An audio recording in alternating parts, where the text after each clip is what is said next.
Agradeciendo mucho primeramente al Señor el privilegio de estar entre ustedes el día de hoy. Agradecer también al pastor Marconi por su invitación. Él lo hizo de acuerdo a como ustedes conocen, de una persona muy cuidadosa, muy programada, hace ya bastante tiempo. En la semana me mandó un mensajito para asegurarse que no me había olvidado.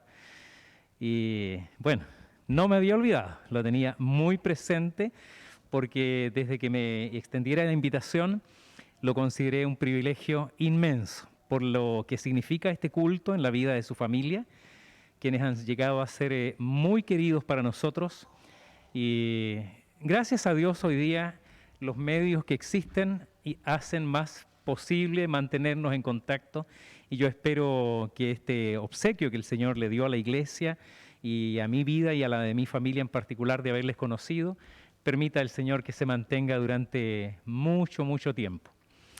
También agradecer porque la Primera Iglesia para mí es una congregación muy especial.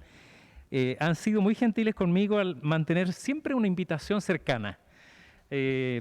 Asambleas, actividades especiales, aniversarios. Por cierto, echamos mucho de menos esa sopaipilla y esas cosas del aniversario del 7 de junio. Pero ya vendrán una vez más esos días especiales.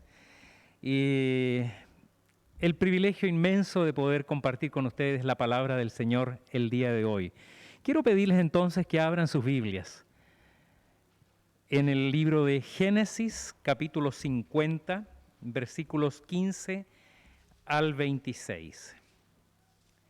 Génesis, capítulo 50, versículos 15 al 26. En la medida que lo vaya encontrando para saber quiénes son más rápidos, póngase de pie.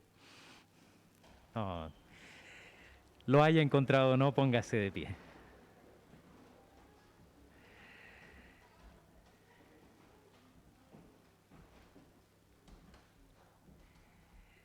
Dice así la palabra del Señor.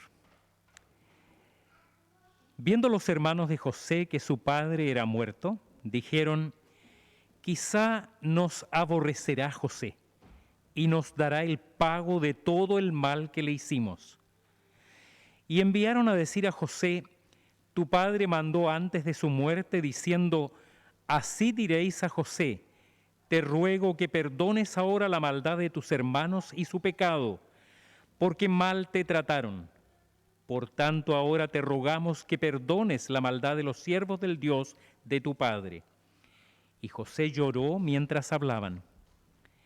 Vinieron también sus hermanos y se postraron delante de él y dijeron: henos aquí por siervos tuyos. Y les respondió José: no temáis, ¿acaso estoy yo en lugar de Dios? Vosotros pensasteis mal contra mí, mas Dios lo encaminó a bien para hacer lo que vemos hoy, para mantener en vida a mucho pueblo. Ahora pues, no tengáis miedo, yo os sustentaré a vosotros y a vuestros hijos. Así los consoló y les habló al corazón. Y habitó José en Egipto, él y la casa de su padre, y vivió José 110 años. Y vio José los hijos de Efraín hasta la tercera generación.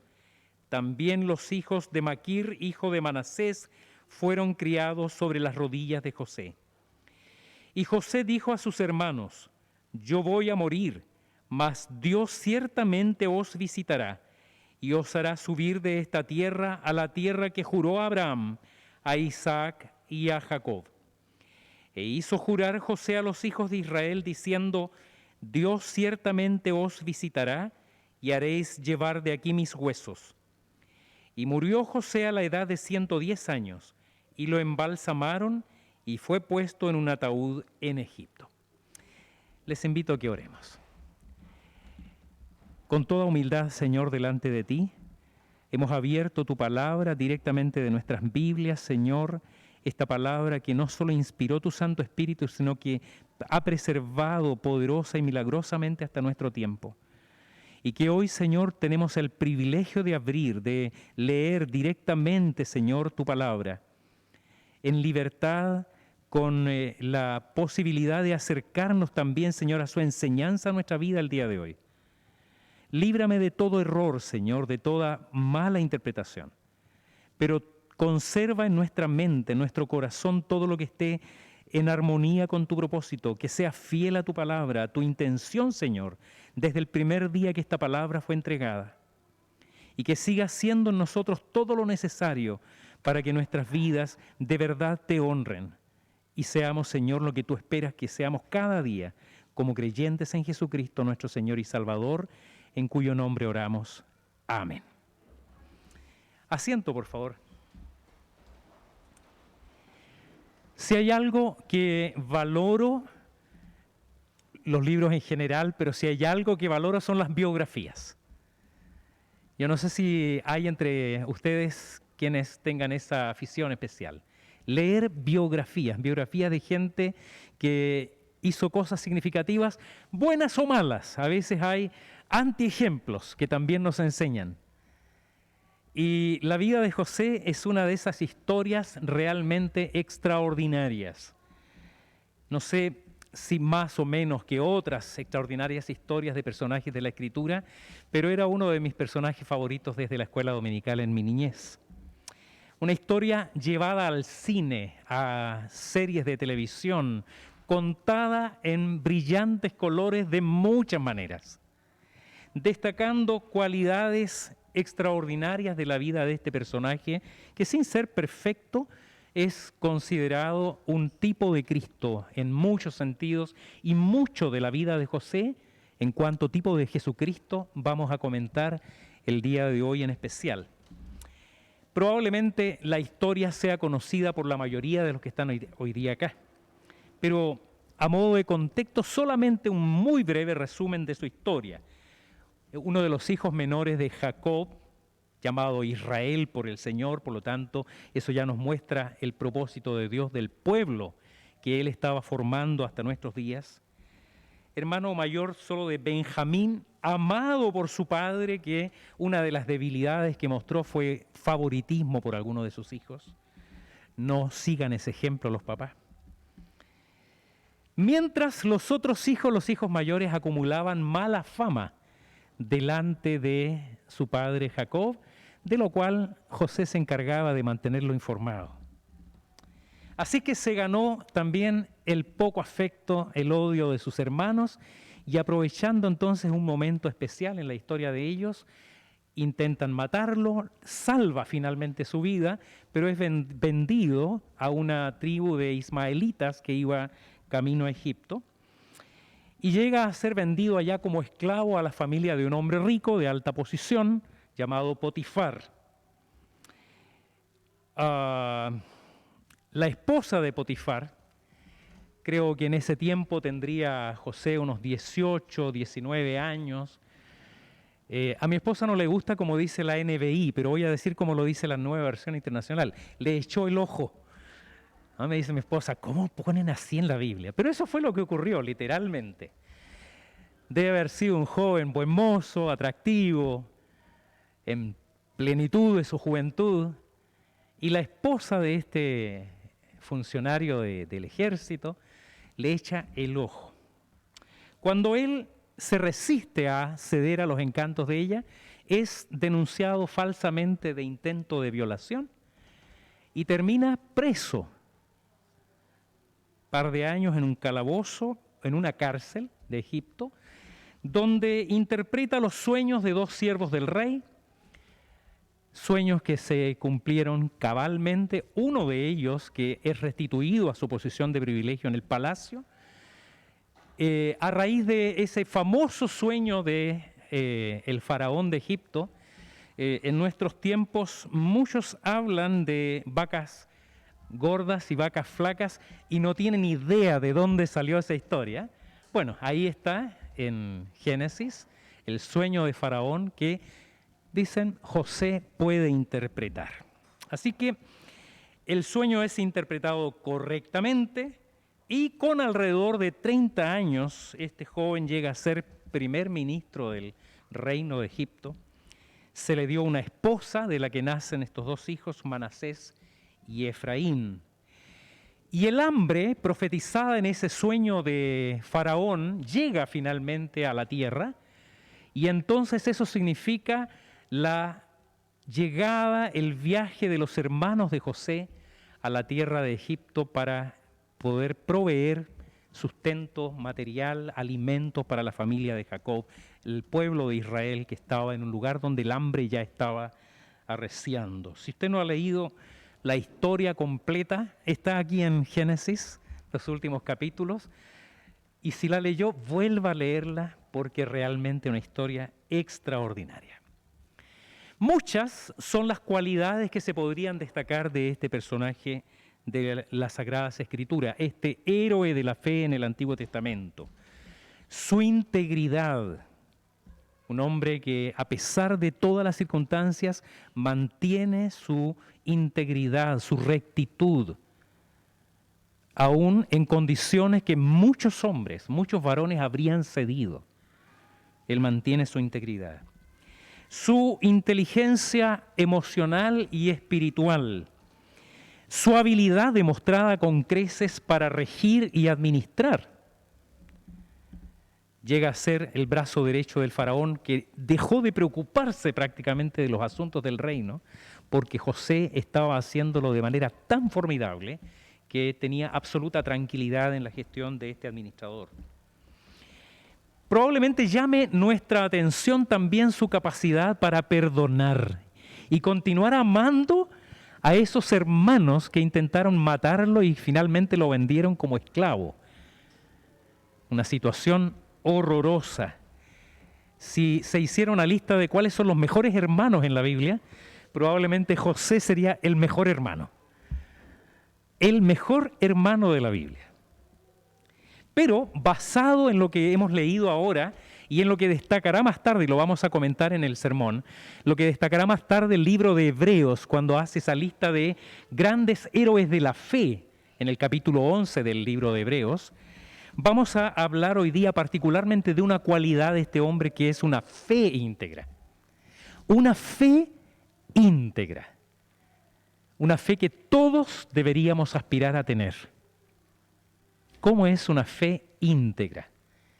Y lo primero que quiero llamar vuestra atención es que una fe íntegra es aquella que mueve a la compasión por sus hermanos.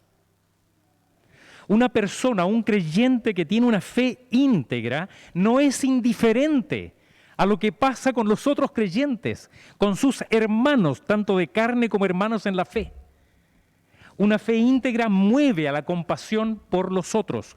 No es la primera vez en este relato que José llora por sus hermanos. Era bastante llorón. Tal vez podríamos agregar a la lista de sus cualidades un llanto así, pero impresionante. La primera vez que lloró fue cuando los tuvo delante a sus hermanos que iban a buscar comida, sin identificarse todavía como José, y el solo verlos ahí, él tuvo que arrancar del lugar y llorar en secreto. Capítulo 42 de Génesis. La segunda vez fue cuando vio a su hermano menor, a Benjamín, hijos de la misma mamá y del mismo padre. Dice la Escritura que alzando sus ojos vio a Benjamín, su hermano, hijo de su madre, y dice, le pregunta a ellos, ¿es este vuestro hermano menor del que me hablaste? Y dijo, Dios tenga misericordia de ti, hijo mío. Entonces José se apresuró porque se conmovieron sus extrañas a causa de su hermano y buscó donde llorar. Y entró en su cámara y lloró allí. Y lavó su rostro y salió y se contuvo. La tercera vez fue cuando se identifica delante de sus hermanos. Ya dice la Escritura, no podía contenerse delante de todos los que estaban cerca de él. Hizo salir a todos delante de su presencia y queda él solo con sus hermanos. Y entonces, llorando, se identifica como su hermano delante de ellos. Yo soy José. ¿Vive aún mi padre? Y sus hermanos no podían responderle porque estaban turbados. Y él les dice, acérquense ahora a mí. Yo soy vuestro hermano, el que vendisteis en Egipto, para Egipto. Lloró también, muy natural, con la muerte de su padre. Relatado en el capítulo 50 de Génesis. Dice, se echó sobre el rostro de su padre y lloró. Así que esta escena de la vida de José, que es marcadora en el carácter de este hombre íntegro, de este hombre de una fe íntegra, nos enseña a nosotros también. Estas son lágrimas de amor, de compasión. Su sensibilidad es estimulada una vez más por la condición de sus hermanos. No se trata solamente de su lazo filial. Él llora compadecido, los ve menesterosos, los ve temerosos, los mira débiles y las lágrimas vuelven a brotar de sus ojos. Así lloró el Señor Jesucristo al ver a sus hermanos tan lejos del amor de Dios. Así se dice la palabra, se compadece el Señor de los que le temen y se postran delante de su trono al implorar misericordia y perdón. No sé cuántos leyeron el libro Radical de David Platt, pero uno de los relatos que a mí me conmovió especialmente, y cuando lo vuelvo a leer me vuelve a ocurrir exactamente lo mismo, fue una escena que él describe en una ciudad que no dice cuál por protección, en Asia, donde se reúne un grupo de creyentes de manera clandestina. Y llegan a distintas horas durante el día y se reúnen en un galpón sin ventanas, casi sin luz, piso de tierra. Uno de ellos más fornido en una puerta en un lugar estratégico, vigilando quienes entran de a poco para no notar, no causar impresión de que hay una reunión en ese lugar. Reunidos, como digo, en secreto. Uno por uno van contando sus historias, los problemas que tienen en sus pequeñas iglesias y comunidades cristianas, hermanos perseguidos, hermanos violentados, escasez, situaciones complejas por las cuales muchos de nosotros tal vez habríamos claudicado de nuestra fe. Dice Platt, al mirar a la habitación vi que ahora todos tenían lágrimas en los ojos. Todos, después de escucharse unos a otros, dijeron, tenemos que orar. Y de la posición que estaban ahí sentados en ese piso de tierra, pasan a una posición de rodillas en un círculo y uno por uno comienzan a orar. Sus oraciones no eran llenas de lenguaje teológico, esas oraciones que inevitablemente hemos aprendido en un estilo de oración que es tan característico nuestro. Eran frases sueltas casi. Oh Dios, gracias por amarnos. Señor, te necesitamos. Jesús, te entregamos nuestras vidas. Señor, confiamos en ti. Oraban de manera audible mientras un líder y otro estaban orando, llevando la oración. Al cabo, dice Platt, de una hora más o menos, la habitación quedó en silencio y se levantaron del piso. Humillado por lo que acababa de presenciar, vi charcos de lágrimas alrededor del círculo donde ellos estaban. ¿Ya has llorado al Señor por tus hermanos? ¿Has llorado delante de Dios por los inconversos entre tus seres queridos? ¿Entre tus conocidos, tus amigos? ¿Por tus seres amados lejos del Señor? ¿Por nuestros hermanos de la iglesia perseguida? ¿Por los niños que hoy están siendo expuestos a los antivalores, incluso en nuestro contexto? Dice la palabra que Jesús, viendo la multitud, tuvo compasión de ellos porque estaban desamparadas y dispersas como ovejas que no tienen pastor. El Señor lloró frente a la ciudad al verla tan lejos de su Padre. Y lloró también frente a la tumba de su hermano Lázaro, viendo la fragilidad, la debilidad, la tristeza, el dolor de sus amigos. ¿Cuánta falta nos hace a nosotros tener algo de la compasión del Señor para llorar por los que están lejos de Él, por los que permanecen en oscuridad, por los que aún no tienen la bendición de saberse sus hijos como tenemos nosotros ese inmenso privilegio? Por aquellos que están temerosos ante un mundo hostil, un futuro incierto, por los que aún permanecen muertos en delitos y pecados. Querida iglesia, si Dios a ti te dio vida, si tú estás tomado de la mano del Señor como su hijo, ruega también por ellos, con llanto, con oración fervorosa, para que el Señor tenga la misma compasión que tuvo contigo por todos aquellos que aún permanecen extraviados. Pero una fe íntegra es también una fe que nos lleva a confiar en la providencia de Dios. ¿Cuántos adoran, como yo, la doctrina de la providencia? Levanten la mano. Es una de mis favoritas. Realmente, cuando se estudia todas las doctrinas, la providencia de Dios desde niño fue algo que me fascinó. No les voy a pedir que me digan qué es, pero lo vamos a explicar acá. La vida de José, cuando se habla de la providencia, si alguna vez a los pastores le dicen, háganos un estudio sobre la providencia, vamos a Génesis, capítulo 50. Es uno de los ejemplos más claros de lo que es esta maravillosa providencia de Dios. Cuando los hermanos de José quisieron matarle, cambiaron luego la decisión por venderle a esa caravana de nómades que iban hacia Egipto. Ellos no tenían cómo imaginar que ese acto malvado que ellos estaban haciendo se transformaría más tarde en la bendición y protección de todas sus familias. No había forma, no había ninguna manera en que ellos pudieran imaginar que esa mentira, ese crimen, ese engaño horroroso por el cual mantuvieron a su propio padre también sumido en una tristeza terrible durante años, estaba siendo en realidad un instrumento usado por Dios para bendecir a su familia, a la familia de Israel. Detengámonos un momento para mirar un poquito más de cerca lo que acabamos de decir, porque dicho así, parece razonable, ¿no? En Chile decimos, no hay mal que por bien no venga, ¿no? Es una frase muy común, no hay mal que por bien. Entonces, pensamos que cosas malas tenemos que tener tranquilidad porque de algún modo las cosas van a salir mejor. Pero piense un poco en lo que estamos diciendo. Estamos hablando de un joven separado violentamente de su familia, vendido a una tribu de mercaderes nómades como esclavo, vendido a su vez a un hombre rico cuya esposa lo acusa en falso de intento de violación, 2 años preso a causa de eso, siendo un hombre inocente, traicionado por uno de los que reveló su sueño, se olvidó de él, un tiempo indeterminado permaneció todavía preso.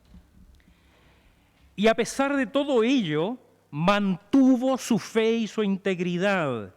¿Para qué? Para que se cumpliera el propósito de Dios de bendecir una nación y a los mismos que él había vendido, que lo habían vendido deseando su muerte. Todo aquello para bien de otros y para la gloria de Dios.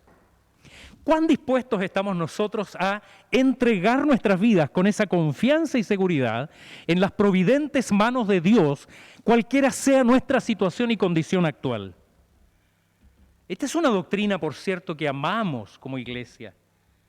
Saber que nuestras vidas, querida iglesia, no están en las manos del azar, de un destino caprichoso, de las conjunciones de los astros, o de los caprichos de poderosos o de hombres influyentes. No dependen de las decisiones que tomemos en unos días más. Gloria al Señor por eso. No hay nada llamado suerte, azar, accidente, coincidencia que esté más allá de lo que es los actos providentes de Dios. La más gloriosa de las semejanzas de José con el Señor Jesucristo es justamente esta obra redentora. El apóstol Pedro explica así la situación al pueblo de Jerusalén. Después de la experiencia de sanidad de ese hombre discapacitado que es sanado a la entrada del templo, Pedro se pone en pie y dice, vosotros negasteis al santo y al justo. Vean la coincidencia, entre comillas. Vosotros negasteis al santo y al justo y pedisteis que se os diese un homicida y matasteis al autor de la vida, a quien Dios ha resucitado de los muertos, de lo cual nosotros somos testigos. Y por la fe en su nombre, a este que vosotros veis y conocéis, le ha sido confirmado su nombre. Y la fe que es por él ha dado completa sanidad en presencia de todos vosotros. Mas ahora, hermanos, preste atención a esto. Sé que por ignorancia lo habéis hecho, como también vuestros gobernantes, pero Dios ha cumplido así lo que había anunciado antes por boca de todos sus profetas, que su Cristo había de padecer. Es algo extraordinario, glorioso. Aquellos hombres enfurecidos gritando, ¡crucifícale!, pensando que habían terminado con el problema político que tenían encima las autoridades de Israel. Y Dios cumpliendo aquello que había preestablecido desde antes de la fundación del mundo, que habría de ocurrir con su propio Hijo para traernos salvación y vida. Qué consuelo trae a nuestras almas el saber que la venida de Cristo a la tierra no es un accidente, sino el cumplimiento del plan glorioso de Dios para atraernos a Él como sus hijos. Y que de la misma manera que se cumplió en Jesucristo, también nosotros debemos recordar que Él no dejará que nada de su plan perfecto sea estropeado, que Él no fallará respecto de cada uno de sus escogidos desde antes de la fundación del mundo. Uno de mis versículos que se ha ido transformando en uno de mis favoritos es el del final del Salmo 138, que dice, el Señor cumplirá su propósito en mí. El Señor cumplirá su propósito en mí.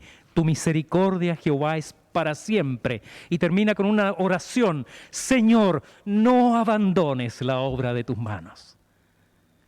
Que más que una súplica indecisa, es una confirmación, una certeza de que el Señor continuará haciendo todo lo que predeterminó respecto de nuestras vidas. No hay accidentes fuera de su control, no hay situaciones que escapen al dominio de su poder.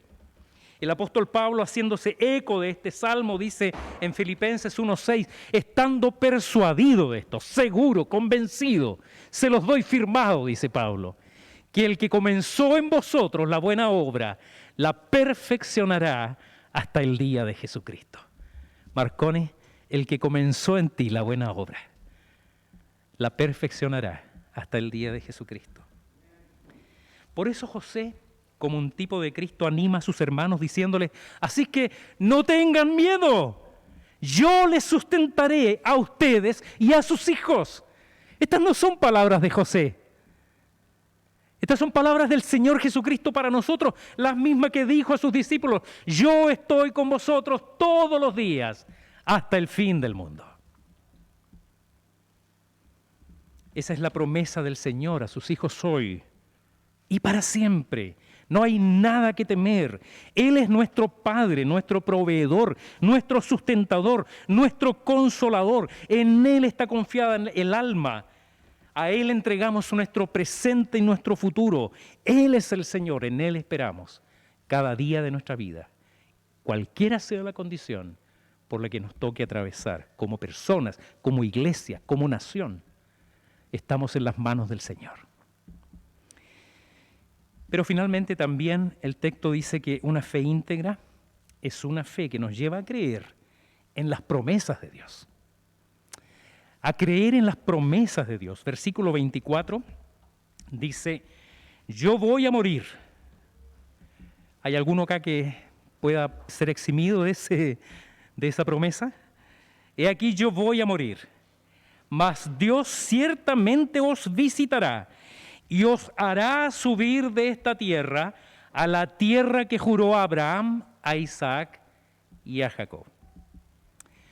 Con la suficiente edad para ser considerado uno de los héroes de la Biblia más longevos, 110 años, José sabe que la seguridad de su pueblo no depende de su sabiduría, de los negocios que hizo, de la provisión, de las tierras que recibieron ahí en Gosén.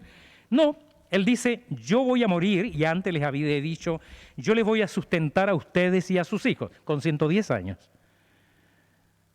Yo no sé si alguno tendría una tranquilidad para hacer una promesa a esa edad, así.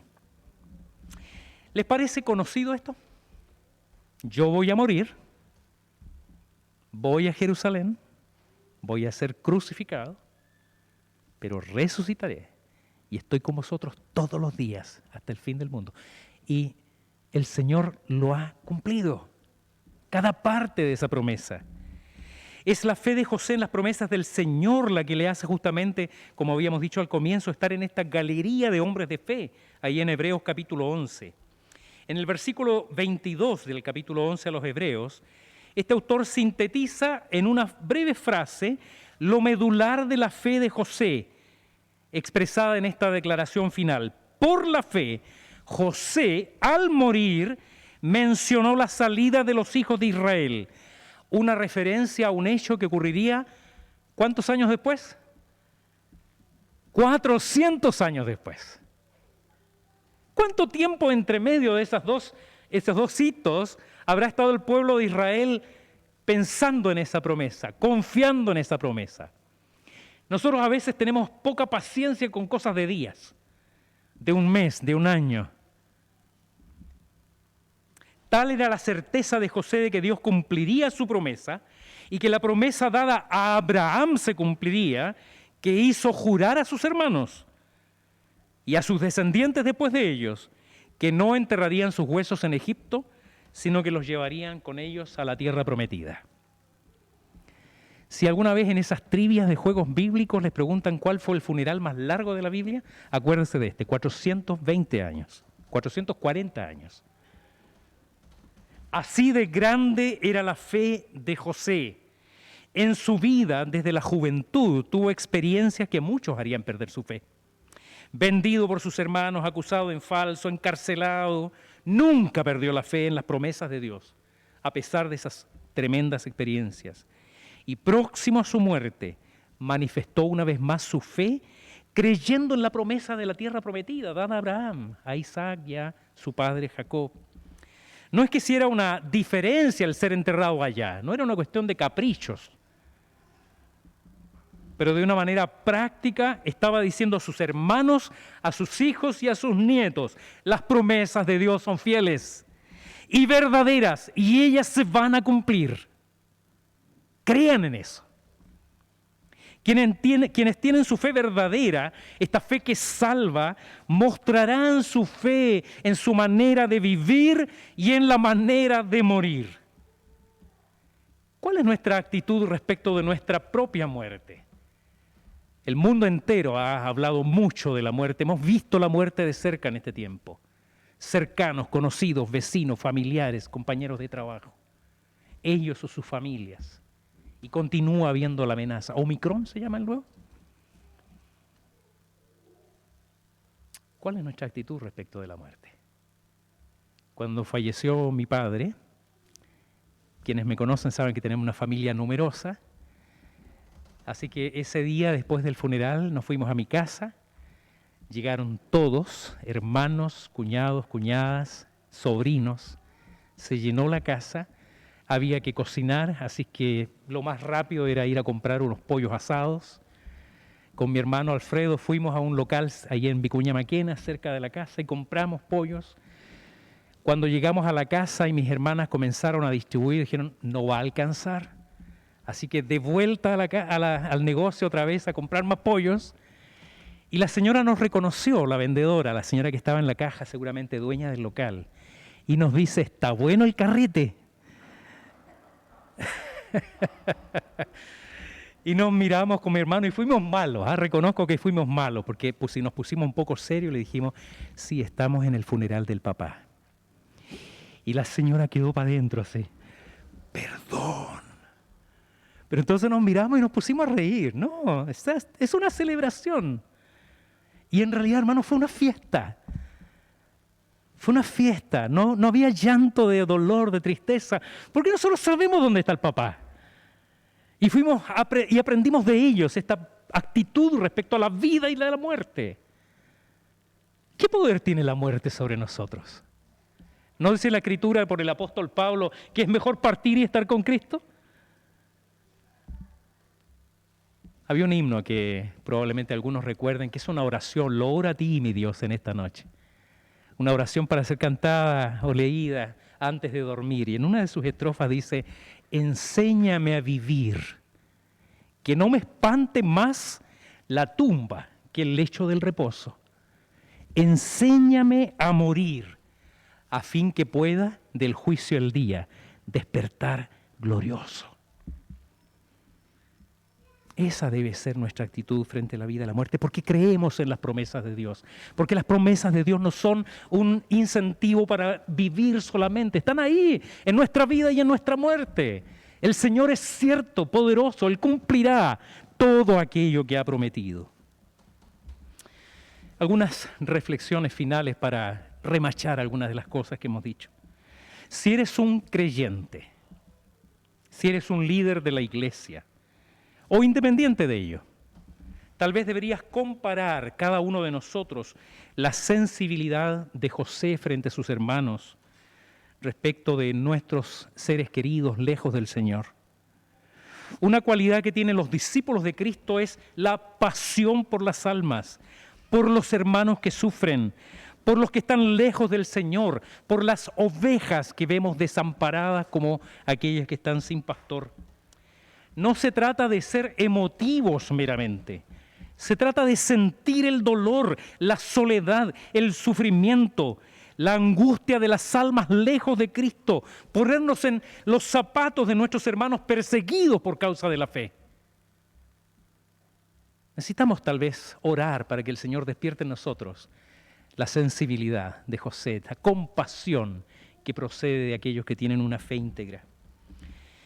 Ahora, si eres un creyente y aún en esa condición estás siendo probado, si por largo tiempo o de una manera especialmente dura hoy estás experimentando dificultades serias, recuerda que es el Señor el que está al control de todo.